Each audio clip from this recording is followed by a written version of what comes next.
예, 은혜로운 찬양 감사합니다. 예, 할렐루야. 영화 포카혼타스에서는 이런 대사가 나옵니다. 당신을 모르고 100년을 사는 것보다 당신을 알고 지금 당장 죽는 게 낫다는 이야기죠. 우리나라 지식생태학자 유양만은 이 구절을 이렇게 패러디해서 말을 합니다. 내가 정말 누구인지를 모르고 100년을 사는 것보다 내가 정말 누구인지를 알고 지금 당장 죽는 게 낫다는 거죠. 여러분, 우리 인간의 물음 가운데 가장 오래되고 여전히 끊임없이 제기되는 질문이 무엇입니까? 나는 누구인가? 바로 자기의 정체성에 대한 질문 아니겠습니까? 우리는 정말 우리 자신에 대해서 잘 알고 있습니까?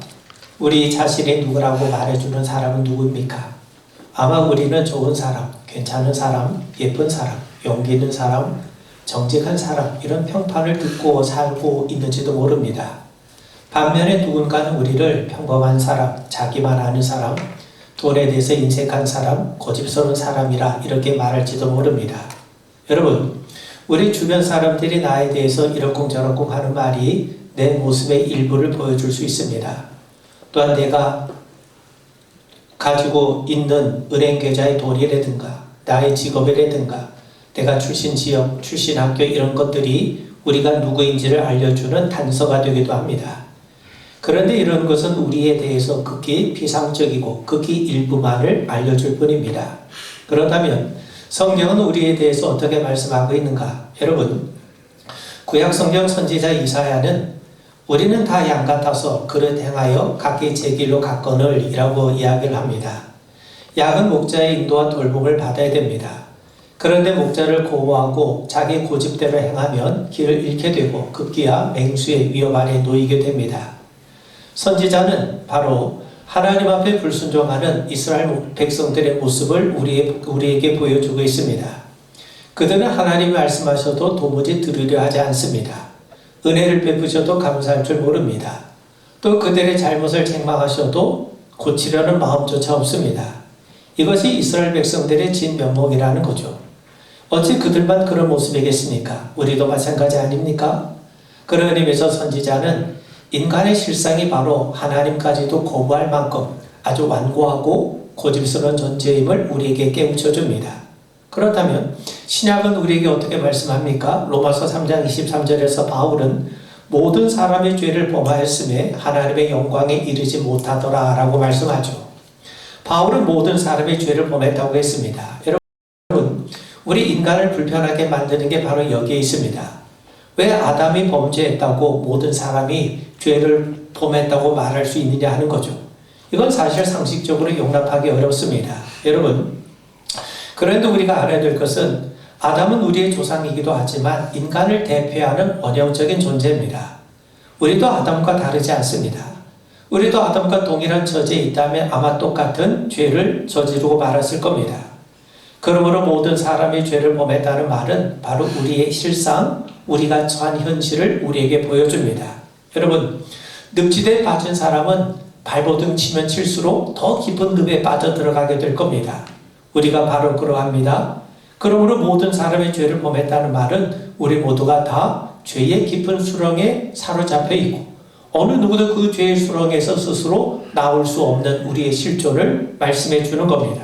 자, 그런데 성경이 우리 인간에 대해서 이렇게 부정적인 평가만 하는가? 그렇지 않습니다.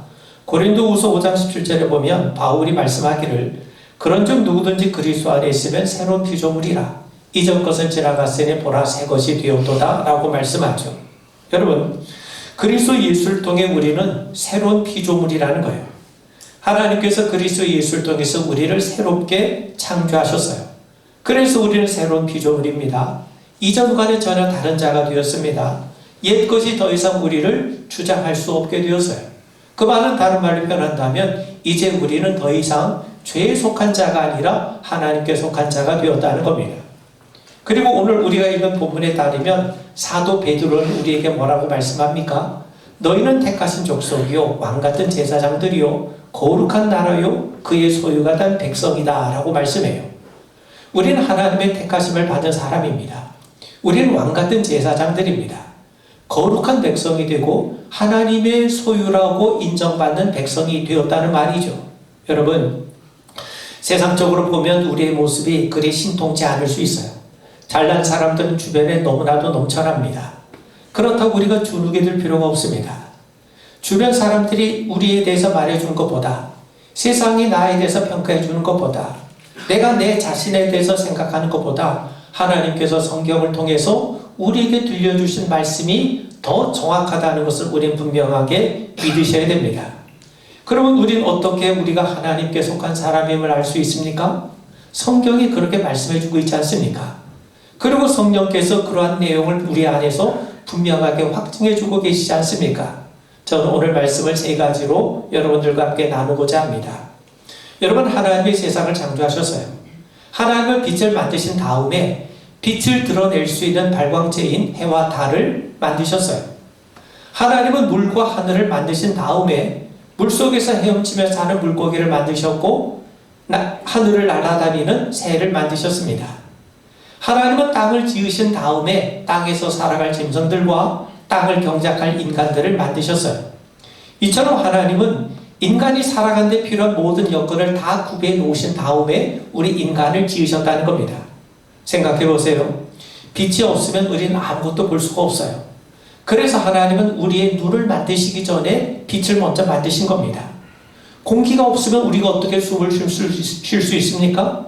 그래서 하나님은 코를 만드시기 전에 먼저 공기를 만드신 거예요.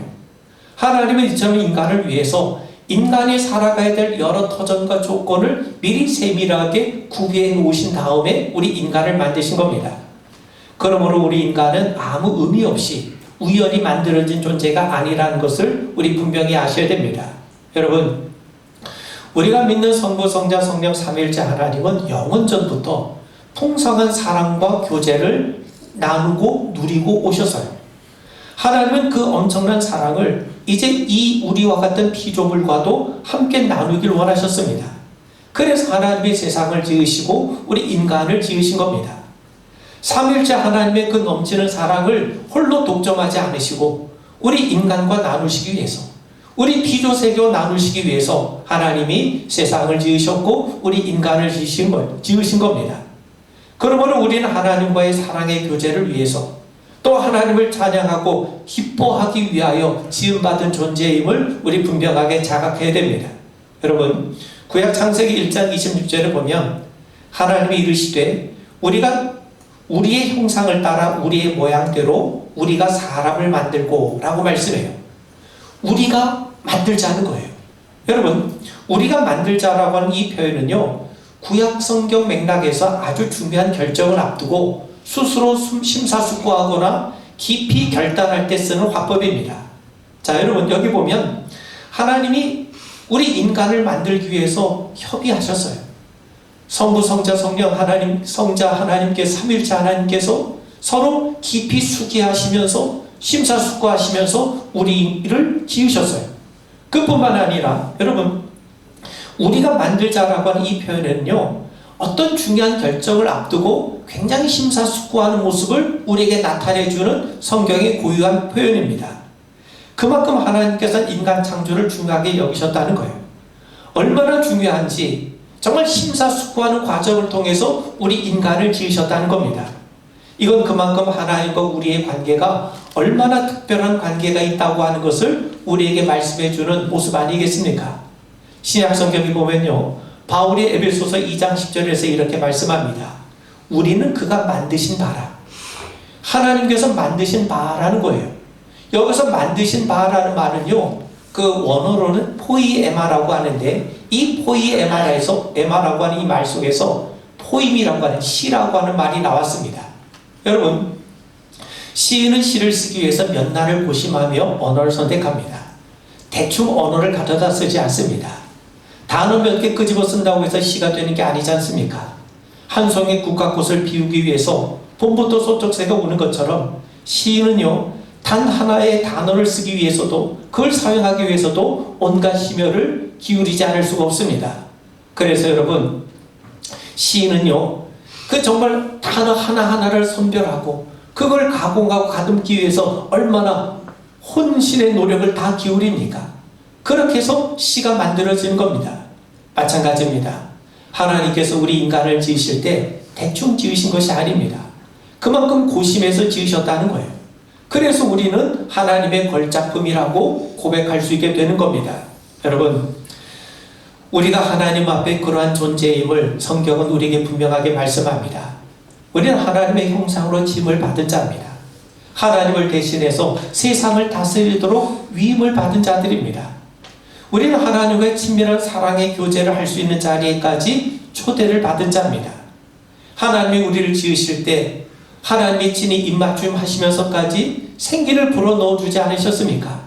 그만큼 우리는 하나님과 친밀한 교제에 있는 자요, 하나님 앞에 그만큼 소중하고 존귀한 자임을 성경은 우리에게 분명하게 말씀하죠. 여러분, 우리는 하나님의 평범한 작품이 아닙니다. 하나님의 걸작품임을 우리 분명하게 믿으셔야 됩니다. 초대교회에 어거스틴이라고 하는 분이 있는데 그분이 이런 얘기를 합니다. 사람들은 밖에 나가서 높은 산을 바라볼 때마다, 바다의 큰 파도를 볼 때마다, 넓고 긴 강의 흐름을 바라볼 때마다, 빛나는 태양을 바라보고 별의 운행을 바라볼 때마다 놀라움을 금치 못한다는 거예요. 그런데 그런 세상, 그런 자연의 세계에 대한 모습을 보고 우리가 깜짝 놀라기는 하는데 정작 자기 자신에 대해서는 아무도 놀라지 않는다는 거예요. 여러분, 우리는 우리 자신을 보고 놀라야 됩니다. 여러분, 나와 똑같은 사람이 어디 있습니까? 여러분, 사람의 성격도 마찬가지입니다. 우리가 사람의 성격도 이해할 수 있을 만큼 우리가 그 나름대로 범주를 만들었기 때문에 그런 거지, 사람의 성격도 우리가 살피면 살필수록 모든 사람들이 다 독특한 자기만의 개성을 가지고 있어요. 우리는 세상에 홀로 하나밖에 존재할 수밖에 없는 고유한 존재입니다. 그런 의미에서 우리는 우리 자신을 보고 크게 놀라야 합니다. 우리는 하나님의 걸작품이에요. 그런데 왜 우리는 돈이 많네 적네, 키가 크네 작네, 지위가 높네 낮네 하면서 교만에 사로잡기도 하고 열등감에 빠지기도 합니까? 성경을 통해서, 하나님의 말씀을 통해서 우리의 진면목을 찾아가는 우리 모두가 되기를 주의 이름으로 축원을 드립니다. 여러분, 우리는 하나님의 형상으로 지음을 받은 자죠. 하나님이 심혈을 기울여서 만드신 걸작품이에요. 그런데 여러분, 아무리 멋진 작품이라 할지라도 여러분, 쉽게 추락할 수 있는 것이 우리 때의 모습이기도 합니다. 아무리 예쁘게 그린 그림이라 할지라도 거기에다가 누군가 먹칠을 하고 거기가 누군가가 뭔가 쏟아 부으면 그 그림의 가치는 한순간에 추락합니다. 그건 그림이 아니라 그냥 종이 조각이 되고 맙니다. 아름다운 도자기도요, 탁자에서 떨어지는 순간 순간적으로 가치를 잃고 깨진 그릇이 되기 마련이죠. 인간도 마찬가지입니다. 그렇다면 하나님의 고귀한 형상을 망가뜨리고 깊은 나락으로 떨어뜨리는 게 뭡니까? 성경은 그것을 죄라고 말씀합니다. 여러분, 생각해 보세요. 부자는 돈이 많은 사람이에요. 유명인은 아주 인기가 많은 사람입니다. 그런데 돈을 다 잃어버리면 무일푼 알거지가 돼요. 어느 누구도 그를 부자라고 부르지 않습니다. 반면에 유명인이 인기가 떨어지면 그때부터는 어느 누구도 그를 거들떠보지도 않아요. 여러분, 죄가 그렇다는 거예요. 죄는 하나님과 우리 사이를 갈라치게 합니다. 하나님은 거룩하신 분이기 때문에 그 죄가 있는 자리에는 하나님이 거하실 수가 없어요. 그래서 죄가 있는 자리에 하나님이 떠나시는 겁니다. 그런 의미에서 죄는 하나님과 우리 사이를 가로막습니다. 어느 누구도 하나님 앞으로 나아가지 못하도록 가로막고 있는 겁니다. 그래서 하나님에게서 떨어진 사람이, 하나님에게서 멀어진 사람이, 하나님의 임재와 상관없는 사람이 어떻게 하나님의 사람이 될 수 있고 어떻게 하나님께 속한 자가 될 수 있습니까? 그런데 여러분, 성경은 우리에게 참 기쁜 소식을 전해줘요. 하나님은 절대로 당신의 백성을 포기하신 분이 아니시라는 거예요. 자신의 것을 결코 잃어버리신 분이 아닙니다. 하나님께서 그렇게 호락호락하신 분이 아닙니다. 여러분, 누가복음 15장에 보면 이런 얘기가 나오죠. 예수님이 세 가지 비유를 들려주십니다. 잃은 양 한 마리를 찾기 위해서 99마리의 양을 놓고 찾아 나선 이 목자와 같이, 잃어버린 동전을 찾기 위해서 등불을 켜고 기어이 찾아내는 여인처럼, 그리고 집 떠난 아들을 오매물만 기다리며 그 아들이 돌아올 때 기쁘게 그를 품어 안고 다시 아들의 지위를 회복시켜주는 그 아버지처럼 하나님은 절대로 당신의 백성을 잃어버리거나 포기하신 분이 아니심을 예수님이 친히 우리에게 들려주고 계세요. 하나님이 바로 그런 분이세요. 하나님이 우리를 찾으신 분이세요. 하나님이 말씀하셔도 인간이 돌아오지 않으니까 이제 하나님이 아예 우리를 찾으러 친히 찾아오셨어요. 그분이 누구십니까? 바로 그리스도 예수님 아니십니까? 그분이 길 잃은 우리를 찾아주셨기 때문에, 그분이 우리를 다시금 되찾아주셨기 때문에 우리는 하나님의 사람이 되고 하나님께 속한 백성이 되는 것 아닙니까? 존 버넷의 철로 역정에 보면 어떤 사람이 자기가 사는 도시에 하나님의 진노가 임하는 것을 알게 됐어요. 또 자기 등에 엄청난 죄의 집이 들려있는 것을 알게 됩니다. 그래서 그는 구원을 얻기 위해서 순례길을 나서요. 그는 사람들의 말을 듣고 도덕의 길로 갔는데 도덕의 길을 가서 걷다 보니까, 그래서 이 도덕의 길을 걸으면서 하나님 앞으로 가까이 나가려고 했는데 한 발자국도 나갈 수 없는 거예요. 도덕의 짐은 더욱더 무거워지고 점점 자기를 주저앉게 만들었다는 겁니다. 그런데 어느 날 그 순례자는 전도자를 만나 그의 가르침을 들어요. 그래서 그의 가르침대로 좁은 문으로 들어가서 십자가 앞에 서게 됩니다. 그가 십자가 앞에 섰을 때 비로소 자신의 짊어지고 있었던 죄의 짐은 벗겨지고 예수님이 주시는 새로운 옷을 입게 되었다는 겁니다. 여러분, 이게 바로 철로 역정의 이야기예요. 예수님이 하신 일이 바로 이겁니다. 예수님은 십자가를 통해서 우리가 입고 있었던 죄의 옷을 벗겨내시고 대신 의의 옷을 입혀주세요. 예수님이 주신 옷을 우리가 입고 있기 때문에 하나님께서 우리를 의롭다고 인정해 주시는 겁니다. 여러분, 죄인된 우리가 의인이 되고 죄에 속한 자가 하나님께 속한 자가 되고 죽음을 향해 달려가는 자가 생명을 누리게 된 것은 오직 그리스도 예수의 십자가 보혈의 공로임을 우리 분명하게 믿으셔야 됩니다.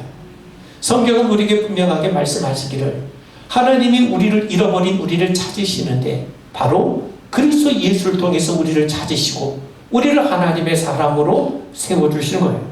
그러므로 여러분, 우리 인생 가운데 최고의 일은 예수님을 만나는 겁니다. 예수님을 믿는 거죠. 예수님께 맡기는 것 아니겠습니까? 여러분, 우리가 뜻하지 않은 사고를 당할 때 우리를 찾기 위해서, 우리를 구원하기 위해서 구조대가 찾아와요. 그 구조대에게 우리의 몸을 맡게 되지 않겠습니까? 마찬가지입니다. 예수님이 우리를 위해서 십자가를 지셨어요. 그래서 우리가 예수님 앞에 설 때 비로소 우리는 죄의 옷을 벗게 되고 우리 주님이 주시는 신령한 새 옷을 입게 되는 겁니다. 여러분, 옷이라고 하는 건 사람의 신분을 나타냅니다. 예수님이 주신 옷을 입었기 때문에 우리가 새 사람이 되는 것이고 새로운 피조물이 되는 것이고 우리가 하나님께 속한 하나님의 사람이 되는 겁니다. 여러분, 이 일을 계획하신 분이 하나님이세요. 이 일을 진행하신 분도 하나님이세요. 그리고 이것을 우리에게 분명하게 확증하시는 분도 하나님이세요. 마귀는 이 옷을 입고 있는 자를 절대로 건드릴 수가 없습니다. 하나님이 소유하고 있는 백성을 어떻게 마귀가 빼앗을 수 있겠습니까? 그러므로 여러분, 우리는 그리스도 예수를 통해서만이 하나님의 사람이 되는 것을 분명하게 믿으시고, 그 일을 누가 계획하셨습니까? 하나님이 계획하셨고 하나님이 이루시고 하나님이 완성을 하신 겁니다. 여러분, 예수님이 니고데모를 만나셔서 물과 성령으로 거듭나지 않으면 하나님 나라를 볼 수 없다고 하세요. 물과 성령으로 거듭난 자라야만 하나님 나라를 바라보게 되고 참여할 수 있다는 말이죠. 예수를 믿는 사람이 곧 물과 성령으로 거듭난 사람입니다. 물은 상징적인 의미를 가지고 있어요. 초대교회 때부터 물은 세례를 상징했습니다. 초대교회에서 세례를 베풀 때 항상 사용한 것이 뭐냐면 물과 기름이었어요. 물과 기름을 사용하는 목적은 두 가지입니다. 더러운 것을 씻어낼 때 내기 위해서 사용을 해요. 또 한 가지는요, 중요한 자리에 누군가를 임명할 때 반드시 기름을 사용합니다. 그래서 구약 성경에 보면 왕이나 예언자, 제사장을 세울 때 기름을 부어서 그들을 세웁니다. 왜 기름을 붓습니까? 이제 이 사람은 하나님을 섬기는 사람으로, 하나님의 백성을 섬기는 사람으로, 하나님의 뜻을 구하는 사람으로 따로 구별된 사람임을 나타내기 위해서 기름을 부은 거예요. 뿐만 아니라 하나님께 예배하기 위한 기구들도 성별할 때에도 기름을 발랐습니다. 그래서 모세는 성막을 지은 다음에 모든 기구에 기름을 발라서 거룩하게 했던 거예요. 이제 기름을 부음을 받으면 그 사람은 또 그 기구들은 이제 하나님께 속한 것이 되기 때문에 하나님을 예배하고 하나님의 뜻을 구하고 하나님의 영광을 위해 사용되게 되는 겁니다. 여러분, 예수님이 그리스도가 되시죠? 그리스도라는 무슨 말입니까? 하나님의 기름 부음을 받았다는 거예요. 사도행전 10장 38절에 보면 하나님이 나사렛 예수에게 성령과 능력을 기름 붓듯 하셨으니, 하나님께서 예수님께 성령과 능력을 기름 붓듯 하셨다는 거예요. 하나님께 기름 부음 받은 메시아로서 예수님은 하나님께 속하신 분이요, 진정한 만왕의 왕이 되시고 하나님을 드러내는 참 예언자가 되시고 하나님과 우리 사이 유일한 중보자가 되시는 제사장이 되시는 겁니다. 그런데 바울은 고린도후서 1장 21절에서 이렇게 말씀합니다. 우리를 너희와 함께 그리스도 안에서 굳건하게 하시고 우리에게 기름을 부으신 이는 하나님이시니 그가 또한 우리에게 인치시고 보증으로 우리 마음에 성령을 주셨느니라. 하나님이 우리에게 기름을 부으셨다는 거예요. 하나님이 우리에게 인을 치셨다는 거예요. 하나님께서 우리에게 성령을 주셨다는 거예요. 여러분, 하나님이 예수님에게만 기름을 부으신 것이 아니라 하나님께서 우리에게 기름을 부으셨어요. 그 말은 무슨 말이겠습니까? 하나님이 우리를 하나님께 속한 사람으로, 하나님의 영광을 위한 사람으로 우리를 따로 구별하셨다는 거예요. 자, 여러분, 오늘 우리가 읽은 본문에 보시면 이 베드로는요, 우리를 왕같은 제사장이라고 말씀합니다. 왕같은 제사장, 이 말씀의 배경을 좀 우리가 살펴볼 필요가 있어요. 하나님의 아브라함에게 복을 주시겠다고 약속하십니다. 그래서 고향과 친척 아버지의 집을 떠나 내가 지시할 땅으로 가라고 말씀하죠. 그러면서 하나님께서 그에게 약속하세요. 큰 민족을 이루시겠다. 아브라함의 이름을 창대케 하시겠다. 그러면서 아브라함이 복의 근원이 되게 하시겠다고 말씀합니다. 그러면서 뭐라고 약속하시냐면 너를 축복하는 자에게는 내가 복을 내리고 너를 저주하는 자에게는 내가 저주하리니 땅의 모든 족속에 너로 말미암아 복을 얻을 것이니라.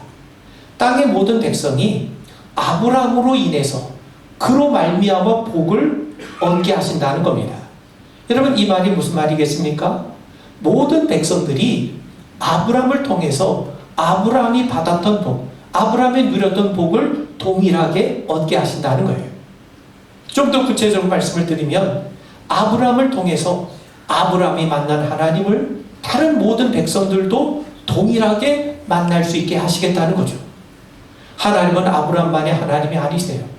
온 세상에 복을 주기를 원하신 분이 하나님이십니다. 아브라함은 단지 그 일에 도움으로 쓰임을 받았을 뿐인 겁니다. 여러분, 하나님이 이스라엘 백성들을 출애굽하신 다음에 그들을 선택하세요. 그리고 말씀합니다. 출애굽기 19장 6절에 보면 너희가 내게 대하여 제사장 나라가 되며 거룩한 백성이 되리라. 하나님이 이스라엘 백성들이 제사장의 나라가 되게 하시겠다고 말씀하세요. 여러분 생각해 보세요. 이스라엘 백성들은요, 하나님의 은혜를 통해 출애굽을 했습니다. 그리고 하나님과 언약을 맺었어요. 그리고 하나님의 백성으로 인정을 받았습니다. 그들은 이미 하나님의 백성이 되었던 거죠. 하나님의 은혜를 받고 하나님의 복을 이미 받았어요. 무슨 말이냐면 하나님과의 관계에서 더 이상 다른 것을 추구하지 할 수 없을 만큼 이미 그들은 최고의 관계, 여러분 하나님께 속한 백성이 되고 하나님의 장자가 되는 것, 이미 하나님과의 관계에서 최고의 복을 누리는 것 아닙니까? 이제 이스라엘 백성은 하나님과 최고의 관계, 최고의 복을 누리고 있는 겁니다. 그렇다면 이제 남은 일이 뭐냐? 이스라엘 백성에게 이루어질 일이 아니라 이스라엘 백성들로 말미암아 이루어질만 남은 겁니다. 여러분, 하나님이 이스라엘 제사장 나라 거룩한 백성 삼으신 목적은요, 하나님께서 그들만의 하나님이 되시고 그들에게만 복을 주시기 위함이 아닙니다. 하나님은 이스라엘을 제사장 나라로 삼으셔서 그를 통해서 온 세상에 복을 주길 원하세요. 이스라엘에게 알려진 하나님을 이방 사람들에게도 알려지길 원하시는 겁니다. 이스라엘에 주신 은혜를 이방 사람들에게도 허락해 주시길 원하세요. 이스라엘 백성들이 제사장 나라 역할을 잘 감당함으로 온 열방의 사람들도 이스라엘 백성들 누리는 하나님께 속하고 하나님의 백성이 되는 그 복을 동일하게 받게 하시고자 하신 것이 하나님의 뜻인 거예요. 그러므로 이스라엘 백성들이 제사장 나라가 되는 거는요, 그거는 권리가 아니라 책임이 되는 겁니다. 여러분, 오늘 말씀에서도 베드로 사도는요, 너희는 택하신 족속이요 왕같은 제사장들이라 말씀합니다. 우리는 하나님을 위해서 하나님의 택함을 받은 왕같은 제사장입니다. 그런데 왕같은 제사장 하면 우리가 오해합니다. 우리가 왕이란 말이 아닙니다. 왕과 제사장이 같다는 의미가 아닙니다. 정확한 번역은 우리는 왕의 제사장, 왕을 위한 제사장이 정확한 번역이에요. 진정한 왕이신 하나님, 그 왕을 위한 제사장으로 우리가 부름을 받았다는 겁니다. 여러분, 그렇다면 하나님이 우리를 택하시고 왕이신 하나님을 위한 제사장 되게 하시고 그분의 다스림 받고 그분의 소유되게 하신 목적이 어디에 있습니까? 그 이유가 무엇입니까? 9절에 보시면 이는 너희를 어두운 데서 불러내어 그의 기이한 빛에 들어가게 하신 게 아름다운 덕을 선포하게 하려 하심이라. 너희를 구원하신 하나님을 드러내게 하시기 위해서 택하셨다는 거죠. 더 쉽게 말씀을 드리면 우리를 그리스도의 복음의 증인으로 우리를 부르셨다는 겁니다. 복음의 증인된 삶을 살게 하시기 위해서 우리를 택하시고 우리를 기름 부으시고 우리에게 성령을 주신다는 겁니다. 어둠에서 우리를 불러내서 구원하신 그리스도 예수를 드러내고 그분이 행하신 아름다운 일들을 선포하게 하기 위해서 하나님께서 우리를 왕같은 왕을 위한 제사장으로 우리를 부르셨다는 겁니다. 여러분, 우리가 살고 있는 세상은 자신에 대한 관심을 강조하는 시대입니다. 자기 개발이 중요한 세상이 되었습니다. 자기 성취가 무엇보다도 우선적인 그런 세상이에요. 자기에 대한 관심과 열정을 당연하게 여기는 세상입니다.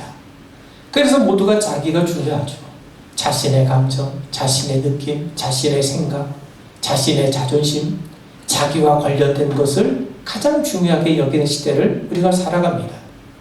신앙의 영역에서도요, 하나님께 대한 자기의 열심만을 강조하는 시대입니다. 그런데 복음이라는 게 뭡니까? 복음은요, 하나님이 이미 그리스도 예수를 통해 우리와 화목하셨다는 거예요. 우린 그분의 은총으로 하나님께 속한 하나님의 사람이 됐어요. 우리가 원래 선해서 그런 선물 받은 거 아닙니다.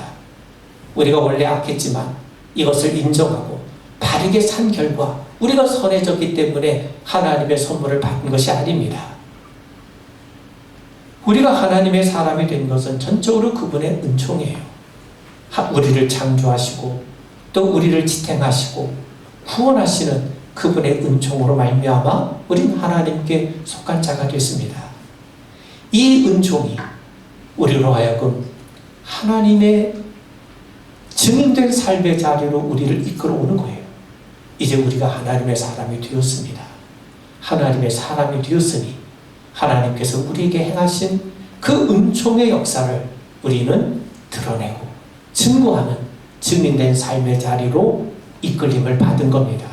그런 의미에서 여러분, 하나님으로 인해서 우리에게 이루어진 일들을 기억하시고 깨달으시고 우리에게 이루어진 그 하나님의 놀라운 은총을 여러분들의 삶을 통해 드러내고 증거하는 일들이 분명하게 나타나게 되기를 주의 이름으로 축원을 드립니다.